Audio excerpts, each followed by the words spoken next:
santos días les dé Dios, mis queridos hermanos. Les saludamos con mucha alegría este sábado en que vamos a celebrar la Nochebuena. Fíjense ustedes que con la festividad de mañana inicia el tiempo litúrgico de Navidad y termina obviamente el de Adviento. El Salmo de hoy nos invita a ir a aclamar al Señor, a dar vítores a la roca que nos salva, a entrar en su presencia dándole gracias y aclamándolo con cantos. Este es el Salmo 94, por si se le hacía así parecido, reconocido. Saludamos con gusto y con agradecimiento a Lorenzo, a quien nos acompaña en los controles, y le agradecemos su paciencia, su trabajo y su constancia. En este programa especial vamos a centrarnos en la fiesta de la Navidad que ya estamos por celebrar, recordando algunos datos sobre su origen, algunos cambios que ha tenido y comentando un poquito las lecturas que vamos a leer en la misa del día de mañana. La celebración de la Navidad surgió en Roma hacia el año 336, más o menos. No vaya usted a pensar que cuando nació Jesús ya estaba el nacimiento, los foquitos, el árbol. No, eso fue hasta después. 336, unos decenios más tarde, esta fiesta se difundió en otras partes de Italia, pero era la pura celebración eucarística. También en África, también en España, Francia. Y siempre se ha celebrado en fecha fija, el 25 de diciembre, ¿sí? No vaya usted a pensar que esto fue truco del registro civil, no. La iglesia lo que quería era oponer una fiesta cristiana a una fiesta pagana que era la del Sol Invictus, verdadero símbolo de la última resistencia del paganismo.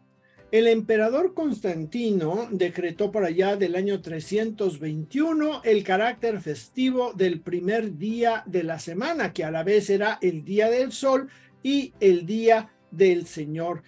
Así nació nuestro domingo. Y esto hacía posible el encuentro de los fieles de ambos cultos en la celebración anual del misterio en el mismo día. Así las fiestas del Natalis Christi coincidían con las fiestas del Natalis Invicti.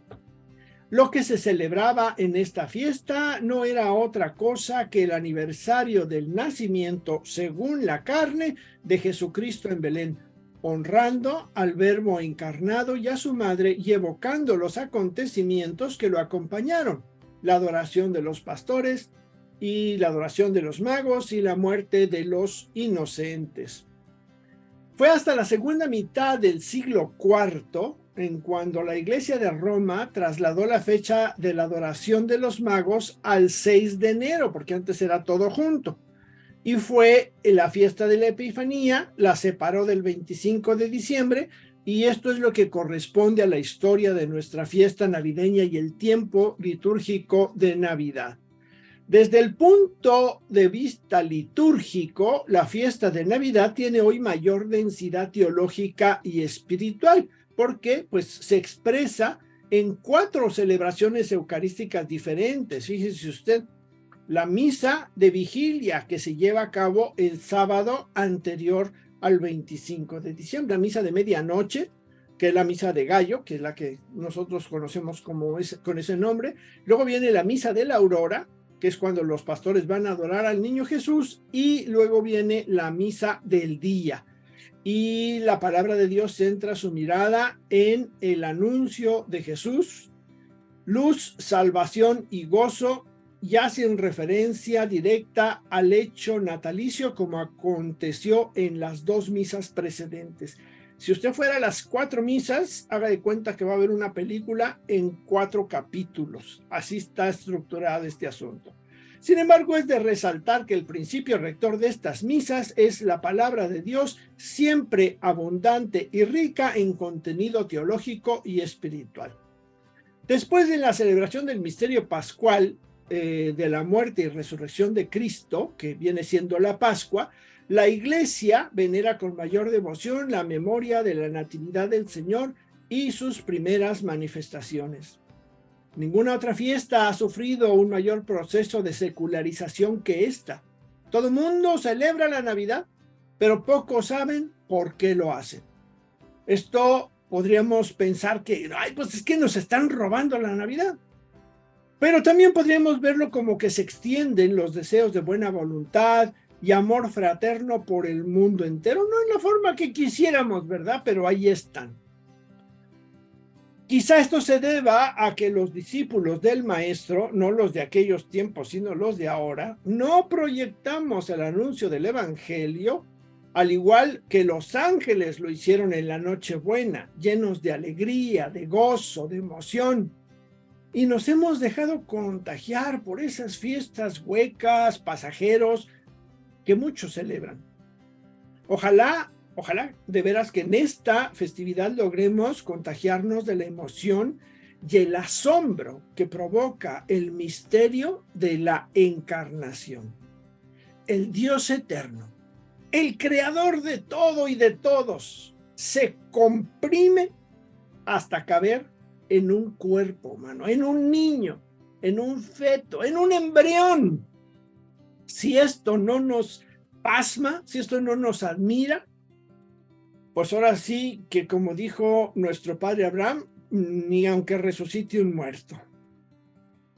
Pero bueno, pasemos ahora a comentar los textos de la misa del día de mañana.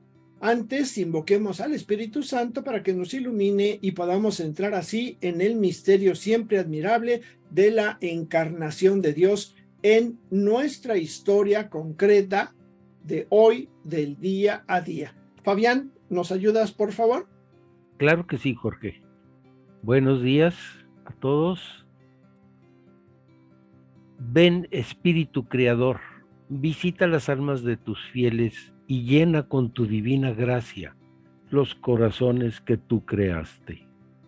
Tú, a quien llamamos Paráclito, don de Dios Altísimo, fuente viva, fuego, caridad y espiritual unción. Tú derramas sobre nosotros los 7 dones, tú, dedo de la diestra del Padre, tú, fiel promesa del Padre que inspiras nuestras palabras. Ilumina nuestros sentidos, infunde tu amor en nuestros corazones y con tu perpetuo auxilio fortalece la debilidad de nuestro cuerpo. Aleja de nosotros al enemigo y danos pronto la paz. Sé tú nuestro guía para que evitemos todo mal. Por ti conozcamos al Padre y también al Hijo, y creamos en ti su Espíritu en todo tiempo. Gloria a Dios Padre y al Hijo que resucitó entre los muertos y al Espíritu Consolador. Amén. Amén. Bueno, mis queridos radioescuchas, ya en este ambiente ya de lo que nos comentó y nos compartió Jorge y en la oración que nos acaba de compartir tan hermosa Fabián, vamos a empezar a reflexionar los textos que vamos a escuchar el día de mañana.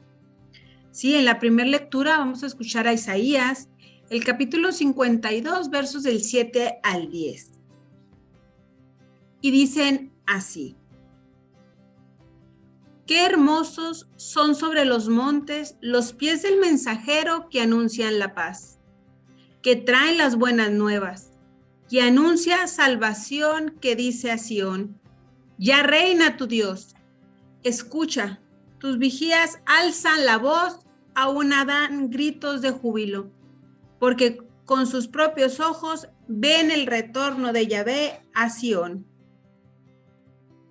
Prorrumpid aún en gritos de júbilo, soledad desde Jerusalén, pues Yahvé ha consolado a su pueblo, ha rescatado a Jerusalén. Yahvé desnudó su santo brazo ante los ojos de todas las naciones.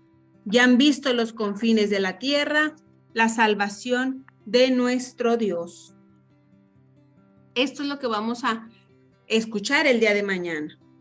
Vamos a hablar un poquito sobre el contexto de donde se escribió este texto. Estamos en el segundo Isaías, en los capítulos que corresponden del 40 al 55, cuyo autor anónimo desarrolla su ministerio entre los desterrados de Babilonia durante el ascenso de Ciro entre el año 553 y 539 a.C. En el año 539, Ciro toma a Babilonia y se proclama emperador. Así, inaugura una política de tolerancia que culmina en el edicto de repatriación de los judíos hacia el año 538. No olvidemos que el segundo Isaías piensa su obra como un segundo éxodo, semejante, más glorioso que el primero.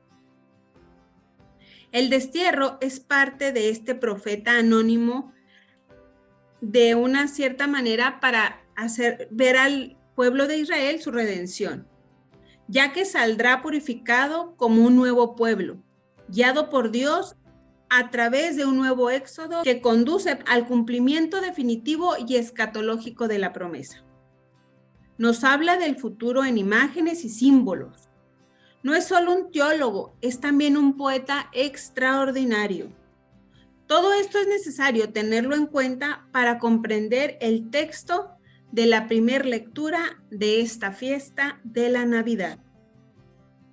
El pasaje de Isaías sintetiza muy bien todo lo que el segundo Isaías, con toda razón, es llamado el libro de la consolación. En este pasaje se resaltan las buenas noticias que trae el mensajero, surcando los montes y clamando a todo pulmón la salvación de Israel y el inicio del reinado de Dios. Lo que anuncia es maravilloso.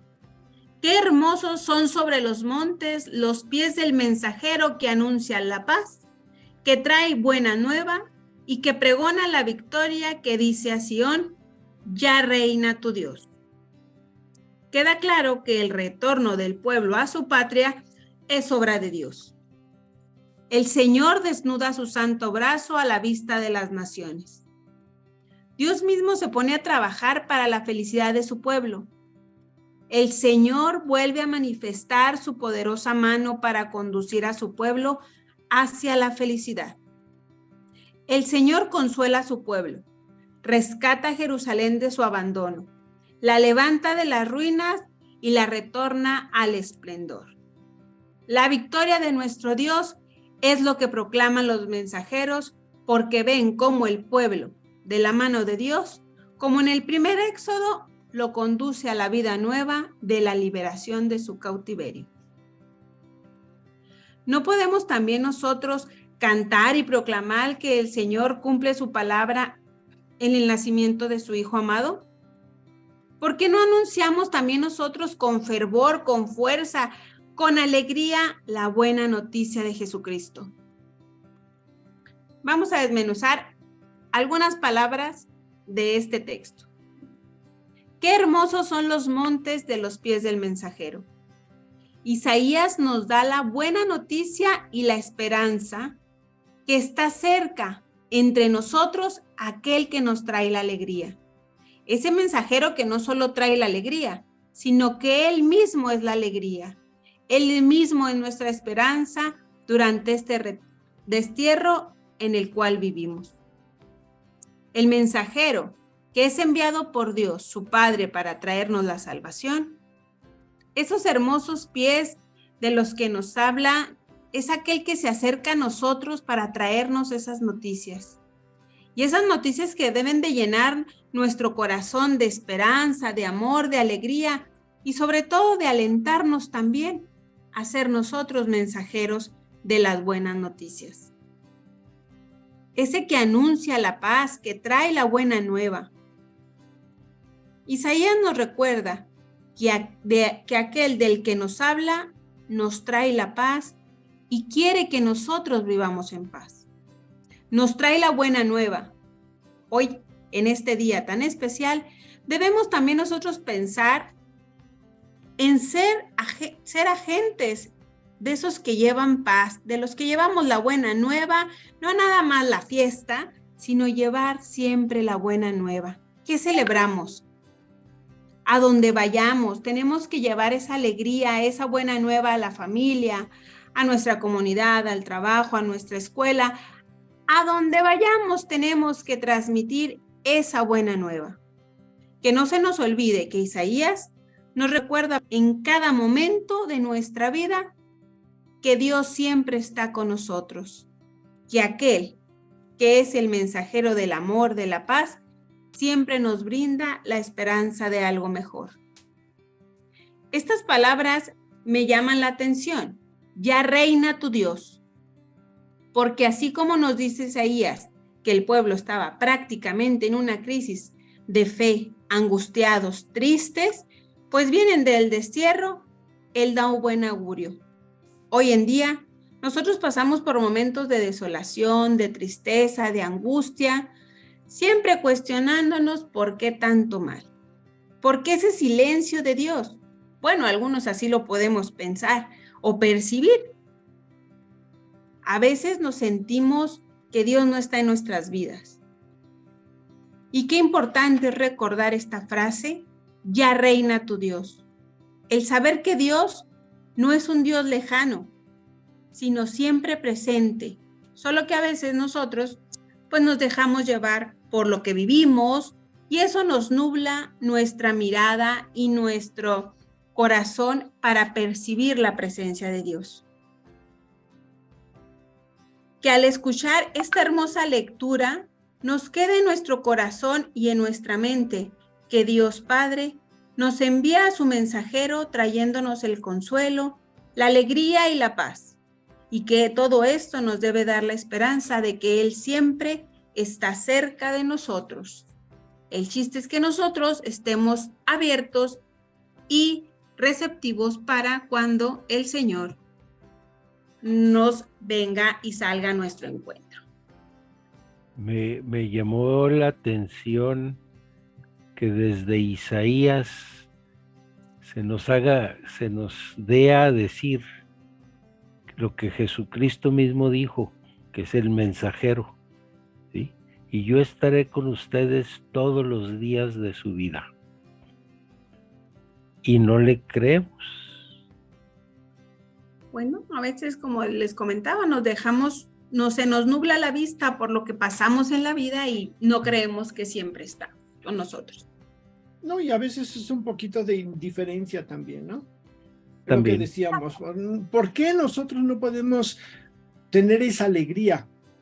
Yo me acuerdo que mi mamá tenía 2 amigas que eran una botana esas señoras, siempre estaban de buen humor, eran así de sangre ligera, que luego le llaman, ¿no? Y luego en una ocasión estábamos en una reunión y estaban aquellas atacadas de risa y alguien comentó, oye, pues ¿qué están tomando? Que ya están así. No, dice, yo no necesito alcohol para ser feliz. Y a mí se me quedó eso, porque ahora te invitan a una fiesta y si no hay de beber, pues dices, ¿a qué vine? Si no, no es fiesta.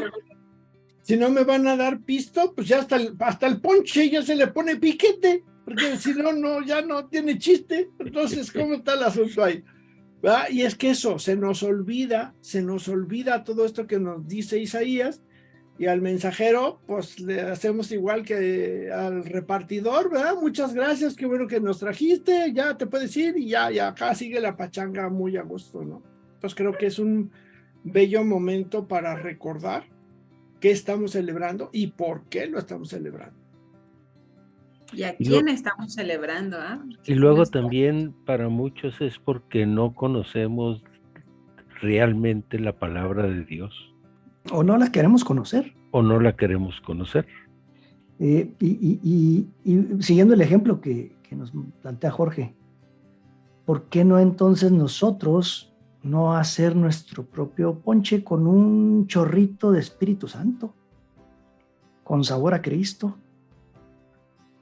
Y ya es, ok, ya cada quien darle su sabor, ya vaya, nos reunimos y luego pues da pena, como estamos ahí en toda la familia, ya todos están muy contentos, entonces nos da pena interrumpir para hacer una oración. No, pues ¿cómo? No, pues ¿cómo no? Interrumpa usted la fiesta, pégale ahí a la copa o al vaso que tiene ahí, detengan todo un ratito y ya hagamos una oración, porque finalmente estamos celebrando el nacimiento. Claro. De aquel que ha cambiado nuestras vidas, ¿no? Y estamos para darle gracias también. 5 minutos, 3 minutos en que damos una oración de gracias y vamos enseñando a los niños también, se van formando en ese ambiente. Sé tú, pues, el mensajero que tiene esos pies hermosos, porque llevas la palabra de Dios y porque llevas una oración a esos corazones. A pesar de los callos, ¿eh? Sí, Bueno, sí. Porque, pues, o sea, que no sea pretexto, que no tienes pies de porcelana para decir, ay, no era a mí el que me estaban hablando. No, a usted también le toca, con todo y callos, sí. órale. Bueno, y si le pisan los callos a alguien porque hace oración, pues ni modo que se aguante el otro tantito. Oh, sí. Y si se los Total. pisan a usted, pues también aguante, ¿verdad? Porque- Ni modo. Que cale para que Cale, va. a ver si reaccionan. Muy bien, vamos pues a la segunda parte, vamos a la segunda lectura. A ver, Fabián, ayúdanos, por favor. Te escuchamos. Seguro, la segunda lectura de este domingo es Hebreos 1, y esta larga homilía, porque en realidad es más homilía que carta, nos deja claro que Cristo es la pieza clave para entender el ser y el actuar de Dios, y nos introduce con una presentación de la figura del Hijo de Dios en el capítulo 1, del 1 al 14, quien ocupa el lugar central en las relaciones entre Dios y la humanidad.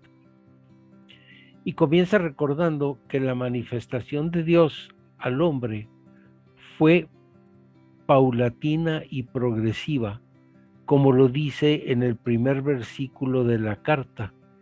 En diversas ocasiones y bajo diferentes formas, Dios habló a nuestros padres por medio de los profetas, ya que antes de la venida del Hijo, Dios se había manifestado en multitud de pequeños o grandes acontecimientos, de muchas formas, como sueños, visiones, experiencias, epifanías en la naturaleza o en el corazón del hombre, y sirviéndose de muchos intermediarios como los profetas y tantos otros que jalonan la historia de Israel, como Abraham, Moisés, David, etc.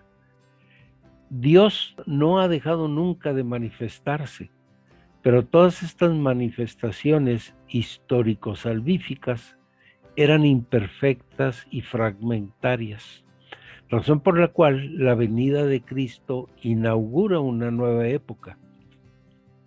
Y si los judíos creían que el mundo presente sería sustituido por una nueva etapa, los cristianos vieron en el acontecimiento de Cristo la inauguración de una nueva era, mediante el cual creó los mundos y al cual ha hecho heredero de todas las cosas.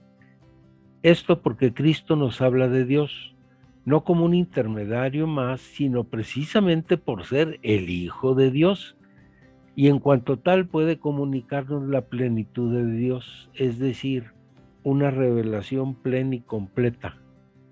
Y quien acoge a Cristo por la fe, acepta a Dios que se revela en su persona, sus palabras y sus obras.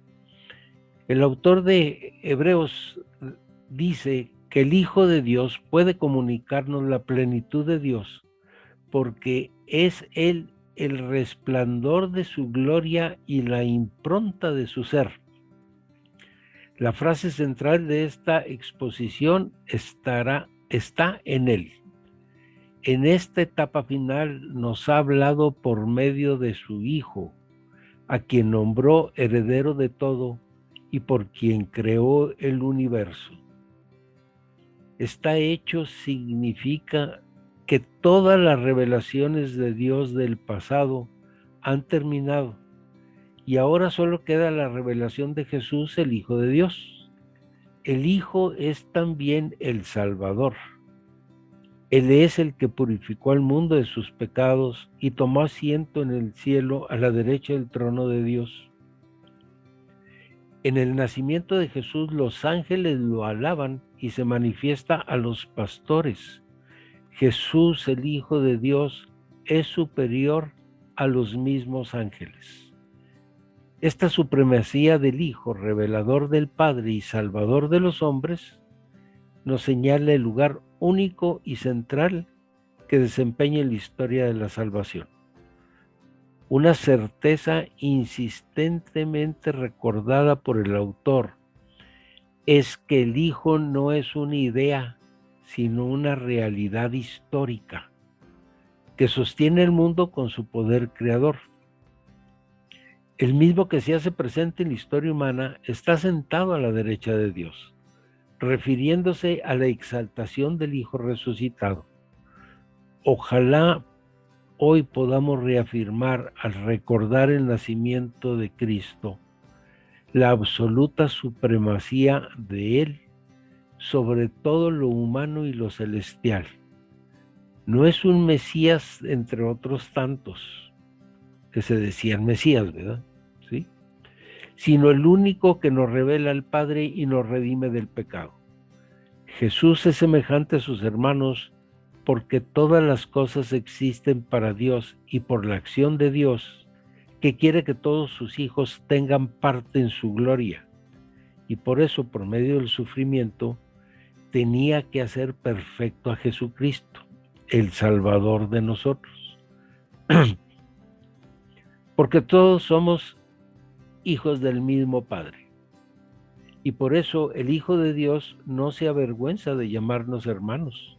Como lo dice en Lucas, mi madre y mis hermanos son estos, los que escuchan la palabra de Dios y la ponen por obra. Y así como los hijos de su una familia son de la misma carne y sangre, así también Jesús fue de carne y sangre humanas para derrotar con su muerte al que tenía poder para matar, es decir, al diablo. Y para eso tenía que ser igual en todo a sus hermanos, para llegar a ser sumo sacerdote, fiel y compasivo en su servicio a Dios, y para obtener el perdón de los pecados de los hombres por medio del sacrificio. Todo eso hizo el Hijo de Dios por nosotros. Yo creo que en esta parte nos queda bastante claro lo que decía Isaías, ¿no? Lo que estaba diciendo. Ya llegó el mensajero, nos decías ahorita, Fabián, Cristo inaugura una nueva época. Sí, Él viene ya en esa plenitud, en esa forma, en esa progresión paulatina, ¿sí? Vemos ya aquí lo que nos dice la carta de los Hebreos, pues cómo Jesús ya llega, ahora sí que en su plenitud, y pues nos da esa, decías tú, de ser hermanos, de ser hijos, de poder considerarnos ahora sí que parte de la familia, ya de todo lo que venía de todo, y compartir pues todo lo que Él nos regala, ¿no? Todo lo que Él nos ha ganado como a través de su sacrificio. Y de hecho somos hijos de Dios siempre, lo que pasa es que no lo creemos.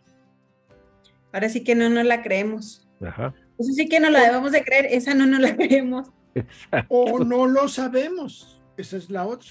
También. ¿Qué puede ser? A mí me ha parecido muy bello esto porque Katy nos habla del mensajero y luego Fabián nos pone en la mesa una descripción de lo que es Jesucristo, de lo que representa, de su tamaño, ¿no? De su grandiosidad. A mí eso me deja estupefacto. La verdad que sí. O sea, yo creo que no hay que detenernos y este mensaje a lo mejor va por ahí, a lo mejor por eso nuestra madre iglesia puso estas lecturas este día, para que no nos quedemos con el niñito Jesús. Ay, qué bonito el niñito, mira qué tierno. Ay, qué bonito, qué bonito. No, yo creo que tenemos que irnos más allá. Ese niñito se va a hacer hombre y ese hombre va a morir crucificado y va a resucitar. Y esa persona, Jesús, desde el niñito hasta crucificado y resucitado y ascendido al cielo, es el conducto para la salvación. Entonces, ahí vamos. Y eso que ya nos falta el evangelio, ¿eh? A ver, Luis, ¿qué? A ver, Luis, ¿qué nos dice? Apenas vamos. Pero vamos a parar de aquí un ratito, vamos a un pequeño corte y regresamos en 5, 4, 3. Bien, mis queridos hermanos, pues regresamos a su programa Palabra y Vida, donde estamos haciendo una pequeña síntesis de las lecturas que vamos a ver el día de mañana en la misa del día 25 de diciembre. Y vamos al Evangelio, para lo cual le vamos a ceder el micrófono a Luis Romero.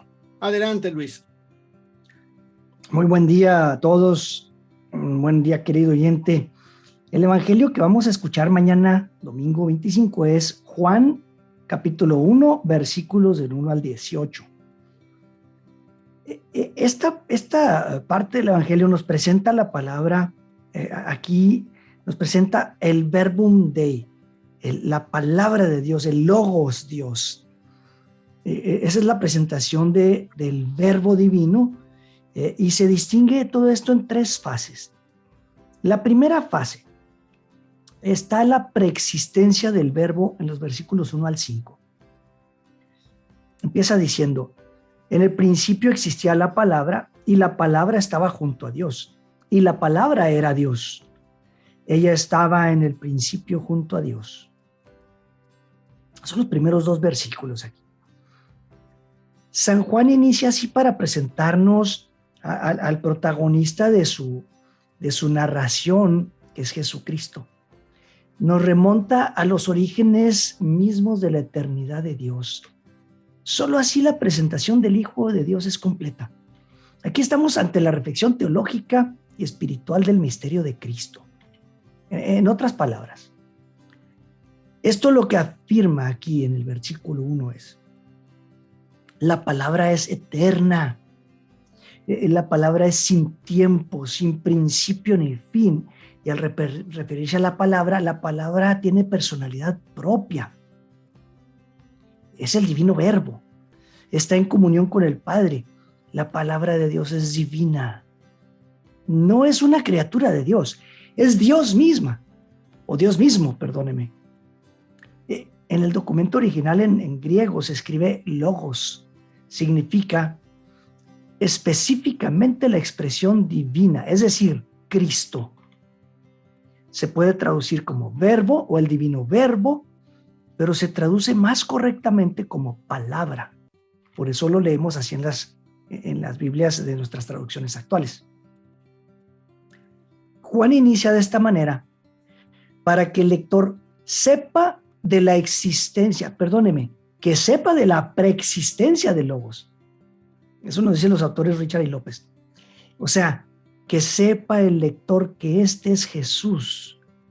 Se refiere a que desde siempre y por siempre ya existía por ser Dios, ya era Dios. Porque así lo dice, ya era Dios. Fíjese, el Génesis nos presenta un instante antes de iniciar la creación. Y dice al principio, sí, pero está hablando de un instante antes de iniciar la creación. Mientras que Juan profundiza en el tiempo todavía más. Él profundiza en la eternidad misma, en la que ya existía desde mucho antes de la creación. Ahí estaba Dios. Él era el verbo, Él era Dios. Allá en lo profundo de la divinidad, de su nunca pasado, de su nunca futuro. Ahí en su eternamente presente. Es un misterio tremendo esto, pero ahí está. Porque Él nunca ha tenido un principio ni tendrá un fin. Él es el principio y el fin que nos menciona Apocalipsis. Él estaba en plena comunión con el Padre, pero no solo comunión con Dios, sino que la palabra es Dios. Es decir, la palabra es de condición divina, es Dios. En el verbo 2 ahí lo dice, lo reitera. Era Dios y estaba junto a Dios desde siempre en la eternidad, mi querido hermano. Fíjese, en la Biblia latinoamericana lo traducen como que estaba frente a Dios. Vaya, la palabra, o sea, el Hijo estaba junto y frente a Dios Padre, contemplándole. Pero también era Dios. Ahí en el amor, sin prisas, el Padre y el Hijo se contemplan. De ahí que el Hijo, al encarnar, solamente quiere hacer la voluntad del Padre, como después nos lo enseñará el mismo Juan en el Evangelio. Así que bueno, sigamos leyendo ahora del versículo 3 al 5. Todo se hizo por ella, y sin ella no se hizo nada. Lo que se hizo en ella era la vida, y la vida era la luz de los hombres. Y la luz brilla en las tinieblas, y las tinieblas no la vencieron. Por la palabra, mi querido hermano, Dios crea un universo entero. Fíjese cómo podemos hacer una comparación otra vez con el Génesis, en el que en el principio surge la creación por la fuerza de la expresión verbal del Padre, o sea, penetrada por la palabra del Creador, porque dice el inicio del Génesis, Dios dijo, así nos dice Anselmo Grun. Ahora se nos presenta a Jesucristo como la palabra que viene a iniciar una nueva creación aquí en el Evangelio de Juan.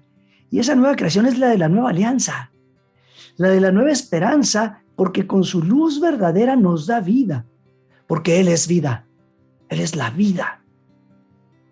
El que desde un principio estaba junto a Dios, con Dios, contemplando a Dios, amándole, viene a comunicarnos esa vida para convertirnos en criatura nueva o en una nueva criatura. Eso es del 1 al 5. Ahora vamos al versículo 6 al 11, es la segunda fase. Voy a leer fragmentos porque es muy largo. Pero bueno, la palabra irrumpe en el mundo humano a través de Juan Bautista, quien que era un hombre enviado pues por Dios, vino como testigo para dar testimonio de la luz, nos dice el versículo 6.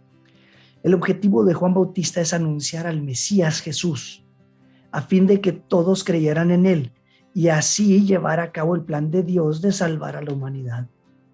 Juan Bautista fue instrumento de Dios. El Hijo de Dios viene al pueblo elegido, a Israel, pero ese pueblo no lo recibió. Fíjese, dice, vino a los suyos y los suyos no la recibieron. En el 11 nos dice eso. Mi querido hermano, que no nos suceda hacia nosotros esta Navidad. Mañana celebramos y celebraremos el día del nacimiento de la palabra en su pasar histórico en este mundo. Estará en su casa, en la suya de usted. Estará en mi casa también. Importante, estará en su casa y estará en sus corazones de los suyos y de usted. No le niegue la entrada. No torne todo esto en borrachera, ni tampoco en una aburrida tertulia, por favor. No, hombre, alegría, claro que sí. Reciba a Jesús desde esta noche, Nochebuena, entre sus familiares, amigos. Recíbalo en lo profundo de su ser. Invoque su presencia, alégrese porque ha nacido. Qué triste que sea usted como aquellos que van a una fiesta de cumpleaños y no se percatan de que ahí está el cumpleañero y no lo felicitan. Usted no sea de esos. Póngase buzo caperuzo. Alégrese con Jesús y alégrese en Jesús. Y comparta este mensaje. Luego viene la tercera fase, pues. Renacidos por la fe, de los versículos 12 al 18. Dice, pero a todos los que la recibieron les dio poder de hacerse hijos de Dios, a los que creen en su nombre, no nacidos de la sangre, ni del deseo de la carne, ni del deseo del hombre, sino que fueron engendrados por Dios. Versículos 12 y 13. Mi querido hermano, esto es mediante la fe en el Señor acogida, una acogida que usted le da en su corazón, una adhesión a Jesucristo, verbo del Padre. La encarnación de la palabra es lo central del prólogo, aquí en el versículo 14 y los siguientes. Fíjese, el texto es elocuente, ahí le va. La palabra se hizo carne y puso su morada entre nosotros, y hemos contemplado su gloria. Saboree esta parte. Es la palabra, Jesús, que existía desde la eternidad, la que se manifiesta humanamente en la persona de Jesús ahí mismo. La expresión significa que reveló la presencia y gloria de Dios en la más inaudita cercanía nuestra. Es decir, como uno de nosotros. Jesús, la palabra eterna del Padre, vivió junto a nosotros por un breve tiempo, unos cuantos años, es cierto, en esta tienda pasajera muy parecida a la de nosotros, que es el camino humano de cada persona, nuestra historia personal. Jesús, pues, señalado por Juan Bautista como el que viene detrás de mí, es más importante que yo, porque existía antes que yo. Ahí el versículo 15 lo dice. Ahí Juan Bautista, pues, reúne en su persona todos los dones salvíficos que Jesús tiene, se los reúne y se le pone todo lo definitivo. Y en el versículo 17, el Evangelio de Juan dice, pero la gracia y la verdad se realizaron por Jesús el Mesías. Todos los dones ahí están. La gracia, la verdad, ahí está la vida misma, ahí está la luz, ahí está la eternidad. Y luego el versículo 16 nos dice, de su plenitud hemos recibido todos y gracia por gracia. Fíjese, la Biblia de América nos dice, hemos recibido todos, de su plenitud hemos recibido todos gracia en abundancia. O sea, no se anda con medias tazas el Señor. No solamente se nos revela, pues, en la celebración de esta Navidad el señorío y eternidad de Jesús, sino que Él no se queda con todo. No, nos regala abundantemente gracia sobre gracia, una plenitud de bendiciones, misericordia, dulzura, favores, fe, esperanza, amor, gracia en abundancia, mi querido hermano. Aprovéchale el día de hoy. Y por último, este prólogo termina con este versículo 18, que es un himno de alegría que leo de la Biblia de América. Dice, a Dios nadie lo ha visto jamás. El Hijo único, que es Dios y que está en el seno del Padre, nos lo ha dado a conocer. El Hijo único de Dios es quien nos da a conocer al Padre, querido hermano. Jesucristo es quien está en la intimidad del Padre, en su seno. Desde esa intimidad contemplativa, pues, se vuelve a nosotros para dárnoslo a conocer, para llevarnos al Padre, para que ahí Dios mismo te toma, te acoja, te arrope para protegerte, para darte consuelo, para que te sepas amado, para alentarte. Mi querida hermana y mi querido hermano, Jesús te lo da a conocer para invitarte y llevarte a esa intimidad con Dios que tanto anhelas y que lo puedas contemplar. Ahí desde el silencio de tu corazón, llenarte de su verdad, de su plenitud, de su amor, de su paz y de esa gracia en abundancia. ¿Cuándo será esto? Hoy mismo que celebras su nacimiento, esta noche, Nochebuena, y mañana que es Navidad. Deja que el niño Jesús nazca en tu corazón y ofrécele como Santa Teresita de Jesús. Que mi alma sea tu cuna y mi corazón tu almohada. Así, ofrece tu corazón como una almohada para Jesús, para que pueda recostarse y morar en ti.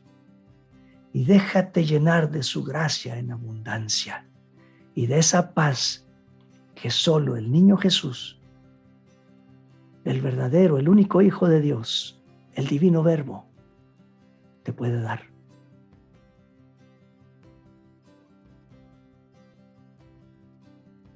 Amén. Bueno, aquí cómo se me hace hermosa esta parte que nos compartías ahorita, Luis, donde nos dice que Jesús viene a darnos a conocer al Padre. Ahora sí que a veces pudo haberlo él presumido nada más y miren, es mi papá, pero no, él quiere compartírnoslo. Él quiere que también nos acoja, que también nosotros seamos parte de esa familia. Y qué mejor que recibir y empezar a conocer, si no lo conocemos, y seguir conociendo y amando más al Padre a través de este niño que nos van a hacer, y que no nos perdamos entre tanto bullicio del mundo, que es lo que verdaderamente vamos a celebrar o estamos celebrando ya el día de mañana. Así que esta parte de que Jesús nos quiere compartir al Padre y Él se quiere hacer en un bebé, hacernos esta invitación, se me hace extraordinaria la forma de que el niño nazca en nuestro corazón, pero de una manera, ahora sí que con un corazón sincero, no como a lo mejor los años anteriores que hemos vivido muy light la Navidad, sino que esta Navidad sí la vivamos así de corazón. Y de lo que decías es que en realidad Jesús viene a decirnos que somos hijos de Dios, porque en realidad Dios nos engendró a todos. Pues sí, pero fíjate también que queda claro que dice ahí lo que acaba de leer Luis, Dice el que que creyó, creyó, el que exacto, creyó se hizo hijo de Dios. El que no, pues se lo llevó la tía de las muchachas. y se lo Mira, seguirá llevando. Ajá, Ahora, nomás ahí, si me permites, Jorge, nomás como aclaración, en realidad entiendo el sentido de lo que nos dices, Fabián, que es, pero el único que es engendrado y no creado es Jesucristo. Ah, sí, sí, sí. Nosotros somos nacidos hijos de Dios porque hemos nacido en Él, en el Espíritu. Sí, sí. Somos adoptados. Porque Él nos dio la vida. Porque nos ha dado la vida y Exacto. porque nos dio ese soplo de vida con su Espíritu Santo en el bautismo. Exacto. Pero El único engendrado, no creado, es Jesús. Es que sí lo dices, porque dices, al que creyó, le dio el poder de ser hijo de... O sea, no era y ya fue. Y en cambio Jesús es hijo desde siempre. Desde Sí. siempre. Desde antes, como decía mi... Exacto. Exacto.